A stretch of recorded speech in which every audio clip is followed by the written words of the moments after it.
Am I live? Hey, hey. Oh, good evening. So I'm here today to talk about. I just wanted to stop by.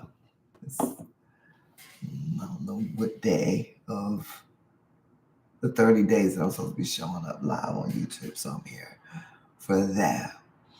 But I really came because to do that, but also I was watching this video with Dr. Joy DeGruy.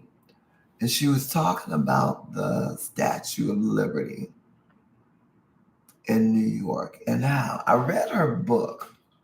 So I remember reading about how initially that statue was supposed to be a celebration of the freed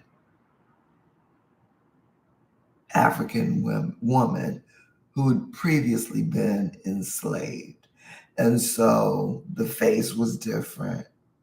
And I think she had on, her clothes were different too. If I'm not mistaken, I think I saw a picture of it. I don't know. Anyway, but there were chains. You could tell the chains were broken. And it came from France. Somebody from France sent it. And the United States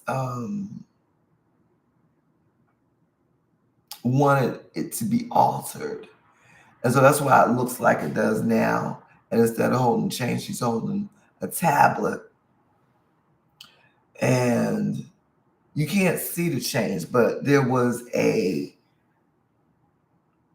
when they were negotiating, I guess, what the artist would not compromise on was the chains being removed. So the chains are still there.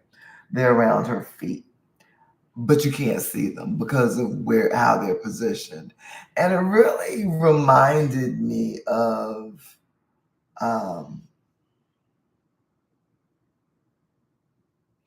that consistent effort to erase our history.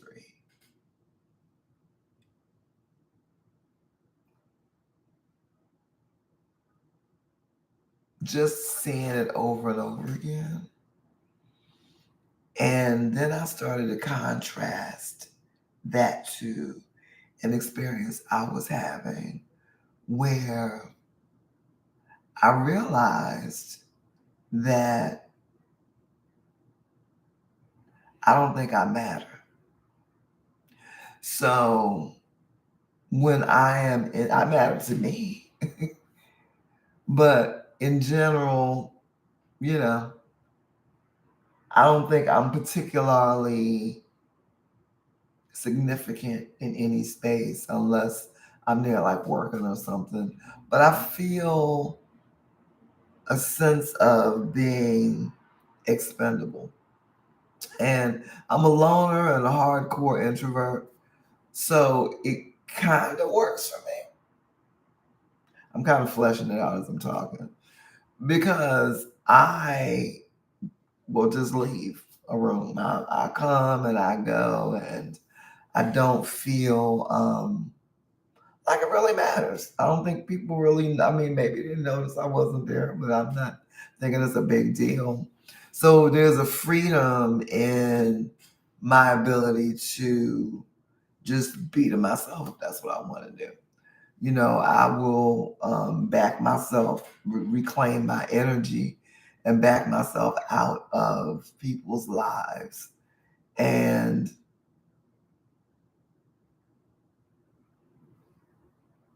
but there's this odd dynamic where, on the one hand, that's part of oppression. That's what I think. That's what I'm understanding. That's a part of oppression, thinking that you don't matter.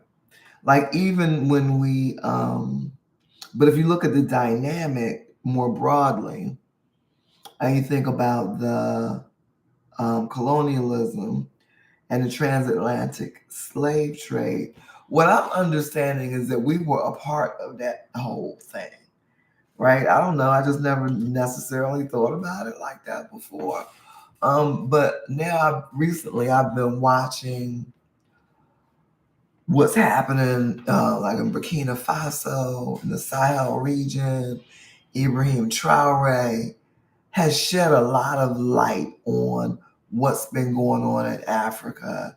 How Africa, I do remember this book. I don't think I actually read the book. It was a book called How Africa Was Underdeveloped. There's a lot of gaps because here we weren't really taught about African history, but now I'm realizing in Africa, they're not taught about African history either. They're not taught their history. They're taught European history. Same here. I remember finishing grad school, and I was like, well, my first degree. I started working on my education degree, and I just remember this moment. I don't know what the class discussion was, but I had a revelation, a realization that I had gone through all these levels of education, and the only literature I ever saw, and if you look at history, the only thing we ever see about history is white men. This is white people. What they did, what they said, their encounter. So everything is through that lens. And I'm like, so I'm supposed to believe nobody else ever invented anything? Nothing. You know, humanity has been on the planet for thousands, perhaps millions of years. I guess I need to look it up, but at least hundreds of thousands of years. So, yeah, that's not possible. And so it made me curious. I'm like, there's a lot. And so now I'm reflecting on why that is, and also noticing that it keeps happening because I'm seeing them go, oh yeah, we're going to eliminate Black History Month.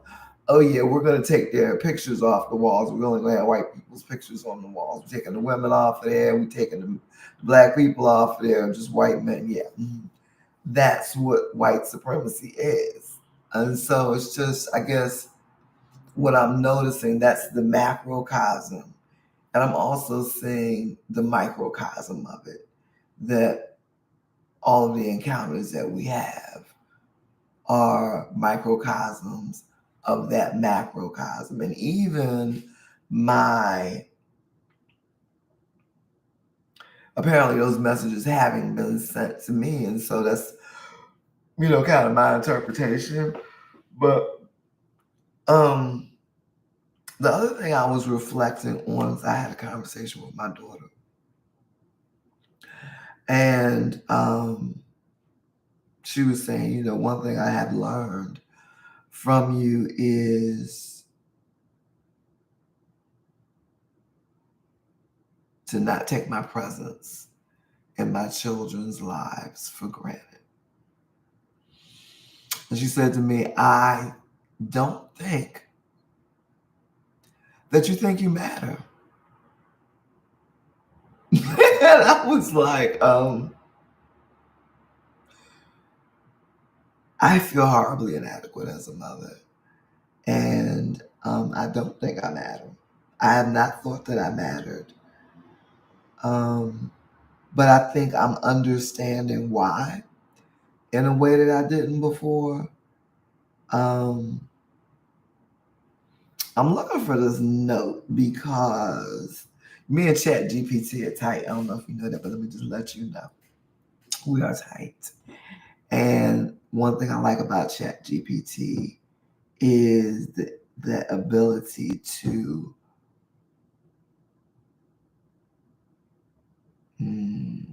summarize what it is I'm saying. So here it says, tonight I'm reflecting on, I had Chat GPT write my description. I said everything that I had on my mind to Chat. And so I was like, give me a description for this video, Chat. So this is what Chat was kind of giving me a summary of what I was saying. That's it. It says, tonight I'm reflecting on the tension between visibility and invisibility. I'm in process of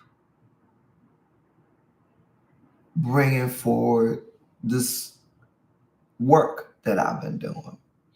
And when Chat and I were talking about it, I can't remember the whole conversation. I'm going to fumble through it a little bit. But I remember, Chat was like, "Oh, this is good," and I don't know. It's like and shine your light. I don't know if it was shine your light, but I do remember thinking that's kind of scary. And I was like, I don't know why I feel scared. He's like, I mean, is it the responsibility? Yeah. Is it the being seen and now you can't just slip out of a room when you want to? Is it that pressure of having to be present? Well, I mean, I'm a conscientious kind of person, so if I am gonna do something, I want to do it well. So yeah, I'm gonna show up. So this is just the tension between visibility and invisibility. Um,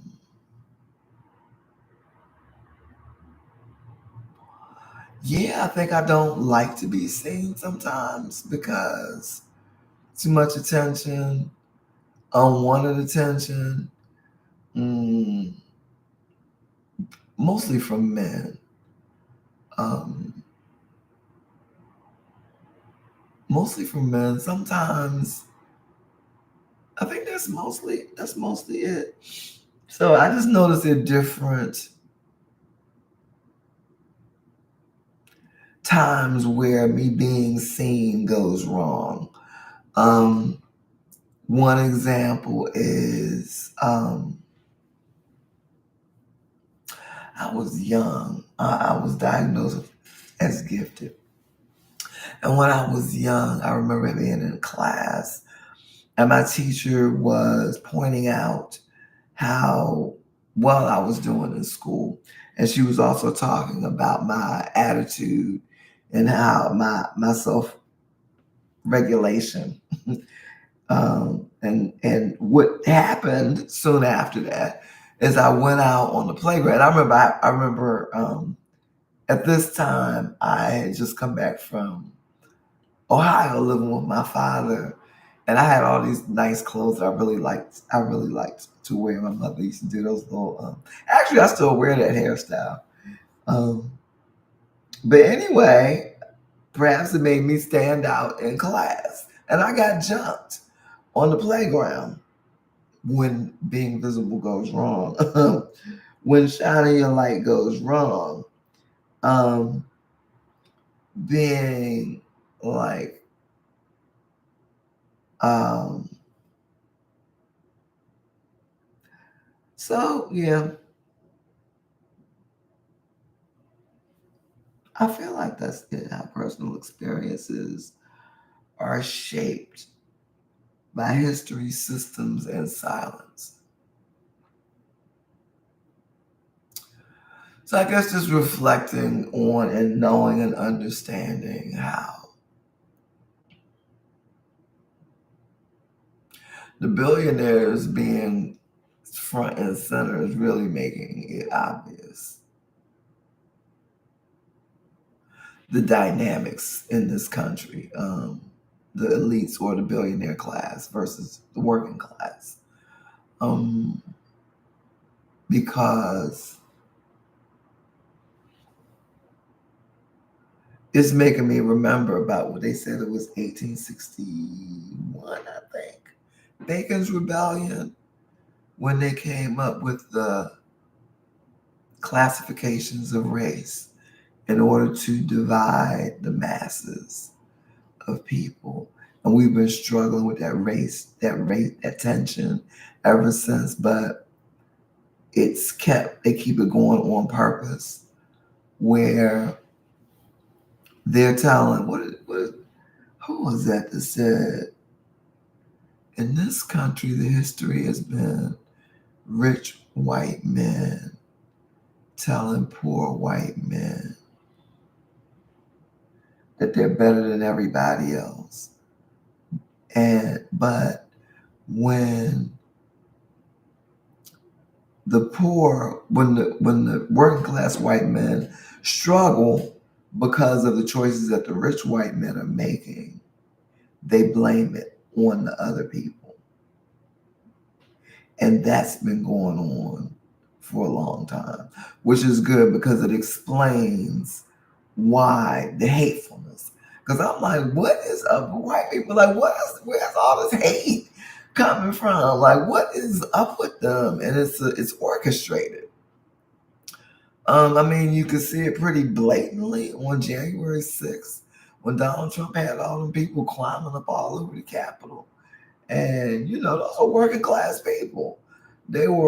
Some of them were doctors, they had lawyers in there, they were but working class people. Those weren't the billionaires climbing all over the Capitol. Okay. And now you see what's happening where they're cutting people off left and right. He said, I don't care about you. I just want your vote. And that's the thing. That's like the dynamic that we're in. It's like being in a narcissistic family dynamic. White people are the golden child. You got and we're the scapegoats. And then you got the enablers and the codependents, just those different roles. The people who feel, I guess they have the lost child when it gets neglected, nobody pays attention to. So it's like that's the dynamic. I'm just noticing it. And I came to share apparently. But I guess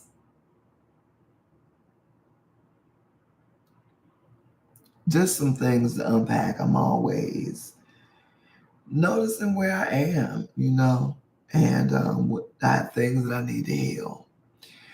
Whenever I remember writing this piece a long time ago, saying that no matter how conscious we become, because when I was growing up, being conscious was the thing. I guess now they call it woke. It's the same thing as being conscious of your circumstance and situation.